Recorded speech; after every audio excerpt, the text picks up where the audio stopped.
Hello everyone, আজকে একটি নতুন রেসিপি নিয়ে আমি আবারও হাজির হয়ে গেছি। চলুন মূল রেসিপি দেখি না। আমি প্রথমে চুলায় একটি প্যান বসিয়ে প্রথমে বুটের ডাল সেদ্ধ করে নিব এই পরিমাণ মতো পানি দিয়ে। এই পর্যায়ে ঢাকনা উঠিয়ে দিয়ে দিব স্বাদ মতো লবণ, পরিমাণ মতো রসুন পেস্ট এবং দিয়ে দিব 1 চামচ পরিমাণে মরিচ গুঁড়ো, হাফ চামচ পরিমাণে হলুদ গুঁড়ো, দিয়ে দিব 7-8টি কাঁচামরিচ। এখন এগুলো দিয়ে ভালোভাবে নেড়েচেড়ে ঢাকনা দিয়ে 10 মিনিটের মতো রান্না করে নিব। হাফ সেদ্ধ হয়ে আসলে এই পর্যায়ে আমি আগে থেকে কেটে রাখা মিষ্টি কুমড়া শাক দিয়ে দিব।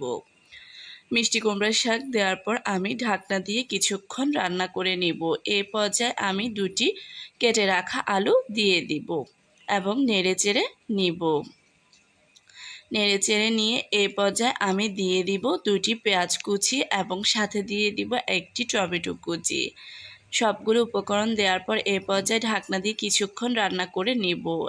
এখন আমি এখানে অ্যাড করে দিব 3-4টি ভেজে রাখা মাছ। মাছগুলো দেওয়ার পর এই পর্যায়ে ঢাকনা দিয়ে আরও 10 মিনিট রান্না করে নিব। এখন আমার রান্নাটি কমপ্লিট হয়ে গিয়েছে।